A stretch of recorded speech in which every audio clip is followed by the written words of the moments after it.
The Greater Houston Women's Chamber of Commerce and Houston PBS present Breakthrough Women.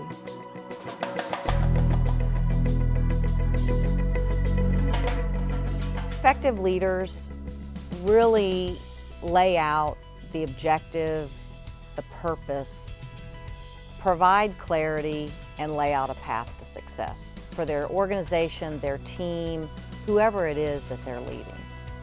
They need to be able to see the forest, but they also need to understand the details of the business and the trees that make up that forest. I feel it's my responsibility as a leader to really look around me and hire the best and the brightest. And then it's my job to ask them what do they need to succeed. I'm not a micromanager. I need to get out of their way, but I need to always also ask them what is it they need from me, and then I need to support them so that they can be successful. Taking that individual and really having that conversation with them and celebrating those small things with whether it's a small accomplishment that individual had, you all of a sudden start seeing the self-confidence come out and push them a little bit harder and a little bit harder, and then one day they see their own potential. I think women have an empathy, and they have an ability to calm and an ability to see people, to see things in people that people may not see in themselves.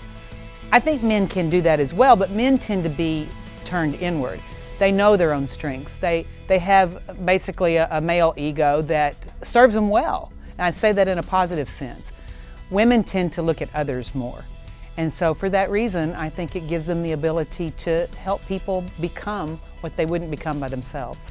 I think women tend to be very insightful. I think that many times, and I've observed this myself, even trying to be disconnected from myself in a meeting, just observing women is after a meeting, we'll have a debrief, and the women will always come up with the things that were behind the messages that were said, as opposed to necessarily what the words were. And I think it's being able to read in maybe a bit deeper, read people's body languages, read their intent. I believe, we as women have incredible ability to hear maybe what's not spoken. We are good with the interpersonal skills. We listen, I'm not knocking men, but we do listen. And we understand each other on a level that's different in many ways. I'm really inspired by being part of something that's bigger than I am and contributing something to an organization that will be here long after I'm gone. And so, for example, I look at the Port of Houston. It's been here for 100 years, and I would certainly expect it to be here another 100 years, if not longer. And so that's very exciting to me to play a part in the history of a 100-year organization that I anticipate will be here for many generations to come and contributing to that success. I measure success in this stage of my life as what legacy am I leaving? What brand do I have? So you work for many years ensuring that you are successful, whether it's monetary or whether it's, self-fulfillment. I mean, there's so many reasons how people measure success, but this particular time in my life, it's truly about what legacy am I going to leave, not only for the family, but also for the individuals that I work with. Did I impact their lives in a positive way? If I did, then I was successful. So when someone says, describe Vanilla, what will they say? And that's how I measure success, is truly by how I'm paying this forward and did I impact others. If you told me years ago I would be doing what I'm doing, I would never have guessed. And this is where my faith plays an important part of my life. And A book by Jerry Sitzer called A Grace Disguised, he says, paraphrasing him, that the experience of loss doesn't have to be the defining moment of your life, but rather the response to that loss. It's not so much what happens to you that matters, but what happens in you. And I found that with faith and choosing to let Him, God transformed me in ways I would never have imagined.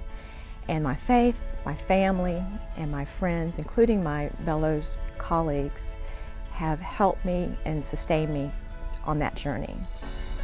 And it has turned into an exciting journey. I lost a dear friend to breast cancer, and she was very young and has 2 small children, and there are several of us that went through, getting married together, meeting our husbands, getting married, having children together.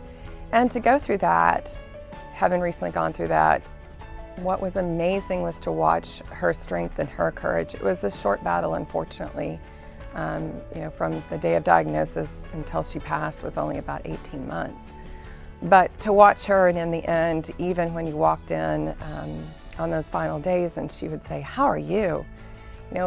Tell me about you, tell me about work. I remember last week you were doing something," or "Tell me about the kids," and so that has inspired me, just her journey and her battle and just what lives on and with her husband and her children.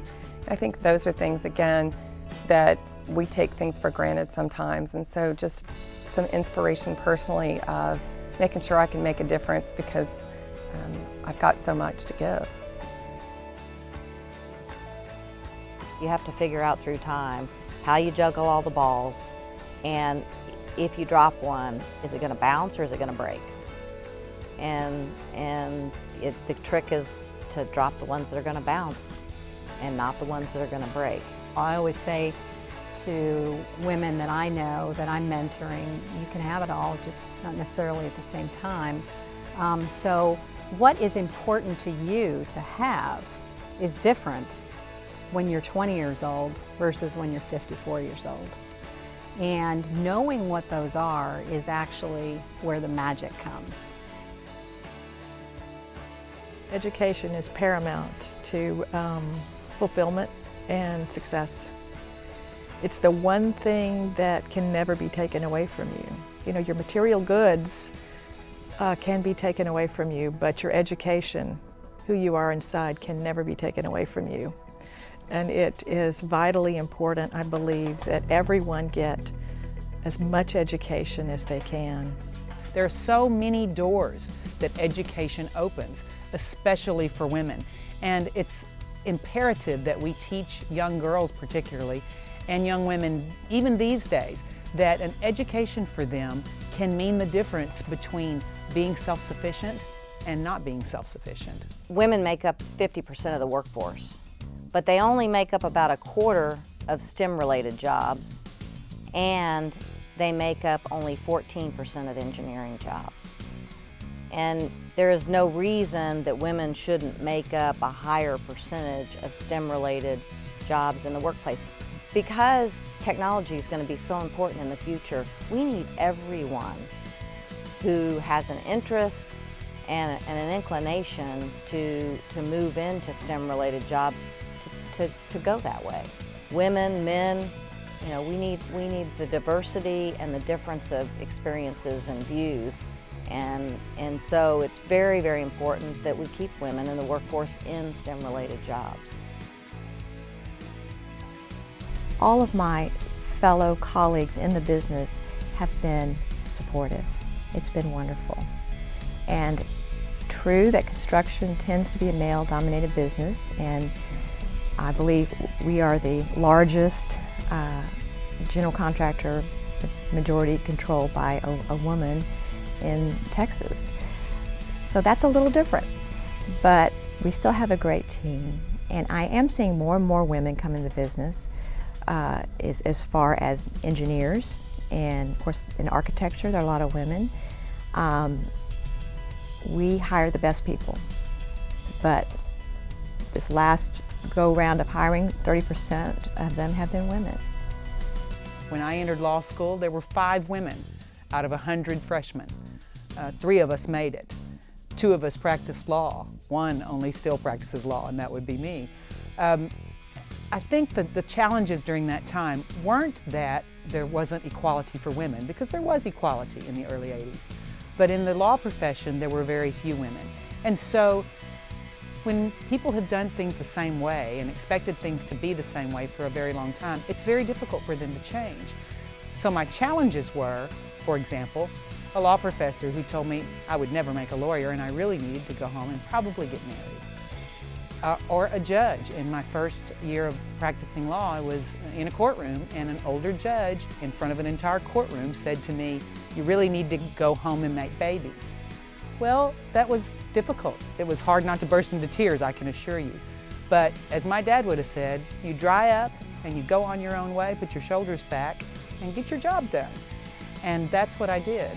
When I started with Arthur Andersen, which was in 1979 when I graduated from college, there were very few women. As a matter of fact, I remember when I made manager at Arthur Andersen in 1984, I was known as the experiment because there really weren't any women. So most of my mentors, particularly in my early career, were men. And I think what I would tell women today is it doesn't have to be women that are your mentor. If you're women, you can have someone who's passionate about you and caring about you and can actually see your career through their eyes and actually help you see it clearer. I think having mentors, having a number of mentors, because you can relate to one individual on a particular thing and then another individual on something else. So it's important to be able to have those mentors consistently throughout your career. They'll change throughout your career because you change. I can tell you about a breakthrough moment, but I can't tell you exactly when it occurred. But there was a point in my adult life when I figured out that life doesn't happen to me, that I create the life that I want. I'm not a bystander to life. I am the architect of who I am and what my future will look like.